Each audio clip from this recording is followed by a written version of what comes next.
These are two massive glass garage doors on either side of my main living space. When I'm ready to move my home, I can slide both of the decks in as I'm traveling with it, and whenever I reach a destination, I can pull them out again. Upstairs is my daughter's loft bedroom. She's really comfortable up there in that space. It is a little loud. It's bang, bang, bang, bang, bang. This bed is actually on a winch. The bed lowers all the way down. Most recently, we've had a pretty horrible once in a 1,000-year flood. My tiny home on wheels did get decimated. Will you join me? Will you roll? Make this house our tiny home.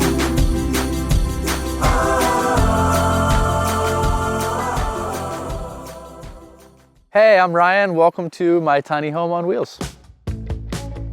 My daughter lives here. She's 14. My dog, Scarlett, lives here, and I live here. It's the three of us. We've been living here in the tiny house for probably about a year and a half. The size of my tiny home is 8 feet wide by 29 feet long.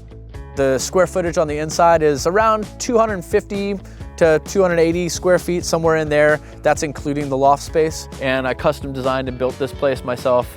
I put in most of the labor myself, and my friends and my family helped out as well. So the labor cost would have been significantly more expensive if I had hired someone to do this for me.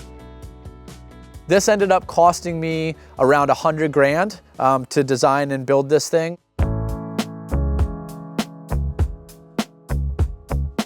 So as you walk into my house, you're walking underneath of my master bed up here. This is my living room space here. And walk into my kitchen area. I've got a propane heater here. This is propane powered cooktop and stove. This is a secondary heat source of pellets. This is gravity fed pellet stove, which works really, really well. I had a wood burning stove, but I had to keep getting up during the night to restock it with wood because it's not very big. So this works out a lot better because it feeds it consistently through the evening. These counters I designed and I made them myself. They're actually 100-year-old red oak. I also burnt all of this wood so you can see the grain patterns in it. I really like that design. I've got a mini split up top, which is an electric heating source as well. Big old giant industrial sink here, which is amazing. I've got a full-size fridge on this side. I gotta have a full-size fridge. Upstairs is my daughter's loft bedroom. My daughter is 14 and she's really comfortable up there in that space. So surrounded by windows, a number of these are operable windows and open, and there's a drop-down ladder just in case she needs to get out. And then there's actually a bubble up on the top of the ceiling, and she can stick her head out the top of the bubble and look out all the way around the house. So it's kind of like a fun little treehouse space up here for her. She really loves it. And then she's got her privacy, all of her space back here for all of her clothes and essential items.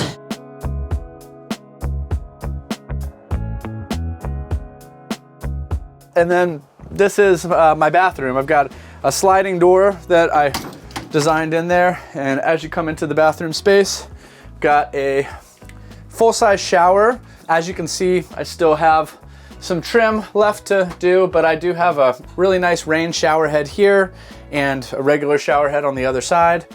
This is not tile, this is a fake tile, but it's a lot lighter. I've got a stackable washer and dryer here. This is a propane operated washer and dryer. And then this is my propane heater right here on the wall, really easy access. And then I've got a really nice little sink corner over here with a mirror. And yeah, easy to be able to brush your teeth and stuff.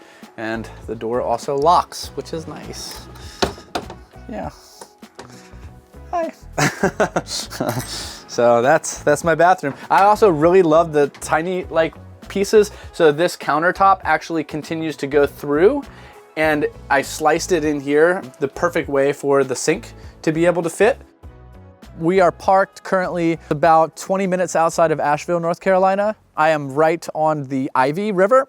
So being parked on the Ivy River is absolutely beautiful. I can throw a stone from my front porch and get it in the creek, but it also is really scary. Most recently, we've had a pretty horrible once in a 1,000-year flood called Hurricane Helene.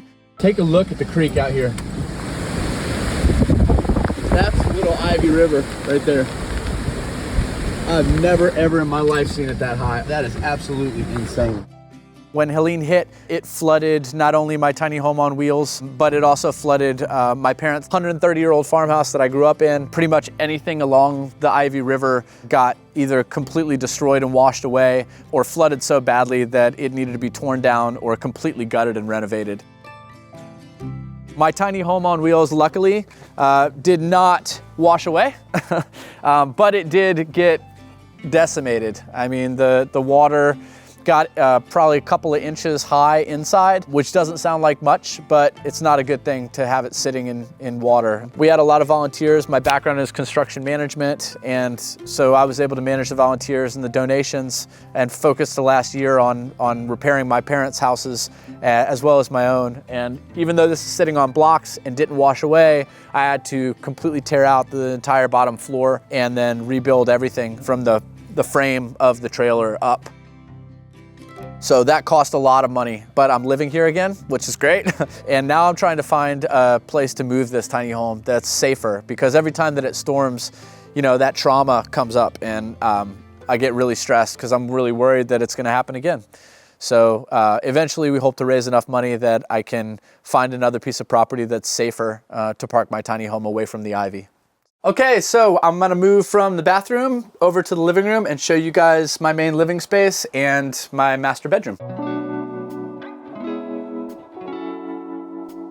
I have 8-foot wide walls here.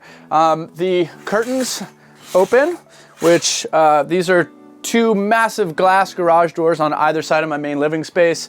It works out really well in the summertime, especially because these can both lift, and they lift over each other like that. My friend is a garage door guy, and he said he's never put garage doors in this tight of a space in his career. So the way that they lift is perfect. They almost lift all the way up, and you can walk out without hitting your head. This is a TV stand. I actually compiled this Frankenstein style out of like 5 or 6 different parts and pieces of TV lifts.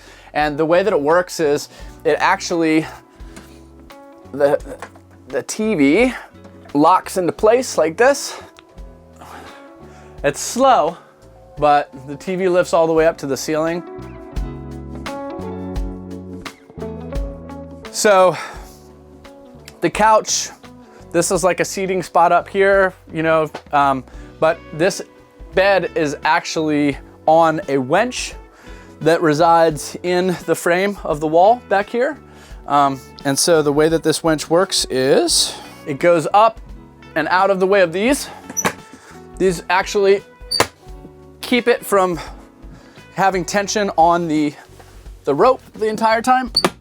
Once those are up and out of the way, the bed lowers all the way down. Hop on up in here, and it's pretty sweet because I have these windows which are both operable. So if it gets too hot out, you can open both of these up and it lets air breeze through the entire house.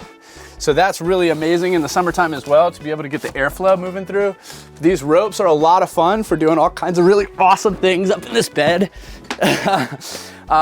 Yeah, so I love my bed very much. It's a California king size bed as well, which is pretty cool because lots of people can hang out up here.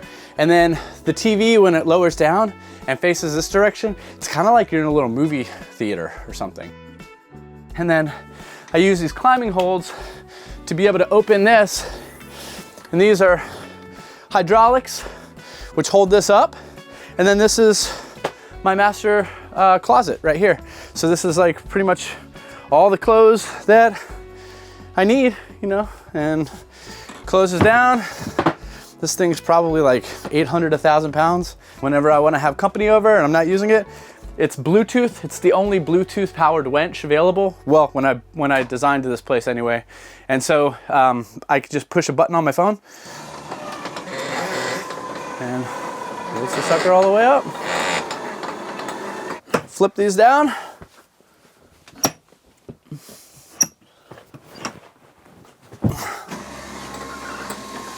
Lower it down, and then the tension is off of the rope and it's being held by the pullouts on the wall. Between inside and outside of a house is so extremely important. So to be able to go from the inside to the outside easily without a whole lot of trouble makes the space feel so much more livable. The first thing that I'll show you is this is actually an aluminum deck right here. And this deck is operable. There's a cavity underneath of my main living space, so it slides in. There's another aluminum deck on the other side, and it also slides in, so that way when I'm ready to move my home, I can slide both of the decks in as I'm traveling with it, and whenever I reach a destination, I can pull them out again and still be able to enjoy the outside deck experience wherever I'm at. This was all built after Hurricane Helene hit. When the volunteers were here and donated materials, they decided to build this as an extra part of my home, which is incredible to be able to hang out outside during the rain. It's beautiful, it's a wonderful space. And I just built this a number of days ago. You know, basically when you've got a tiny home, it's nice to have extra space to be able to store things. So I put a gutter system on here. That's a used gutter from another house, but you know, a lot of rain comes off whenever it's raining out, and it pretty much drenches you as you're walking in and out. But with that gutter system, it takes care of that completely. So this is the mini split, and this is the tongue. I have solar panels on top. Those were donated, believe it or not, by Amish solar company.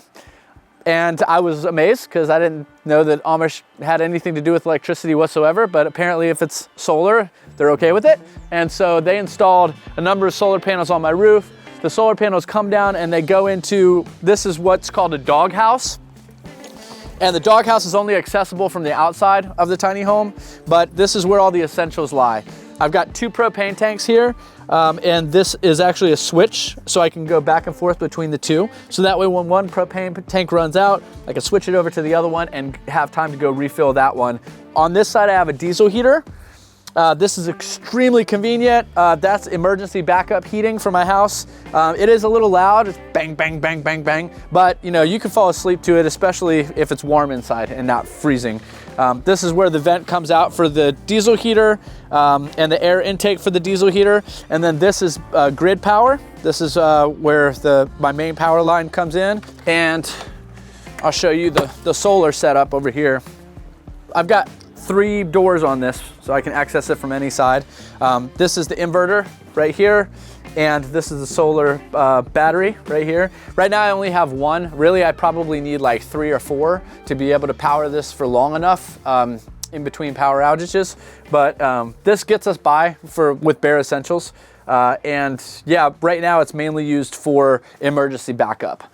So I'm not pulling from the solar power unless the power goes out to the house. We get caught up and sold on this idea of the more stuff you have, the more important you are, the more successful you are, the better a person you are, the more attractive you are. But the truth is that stuff isn't fulfilling. I feel like a true life is lived in the moment, and whenever you have a smaller space, it gets you out of the space. You're not trapped inside of your house all the time. So it completely changes your lifestyle, and I think that's the biggest benefit to living in a tiny home is it's not just about the house, it's about how you live your life. And I would rather have a life lived outside under the sunshine than inside of a house. I'm trying to raise enough money to find a piece of property close by here to be able to move my tiny home away from the river so I don't have to worry about it getting flooded again. Hopefully you can help. I mean, honestly, $1, $10 would be a huge impact, like on our GoFundMe page. If you can share it and pitch in, that would be really greatly appreciated.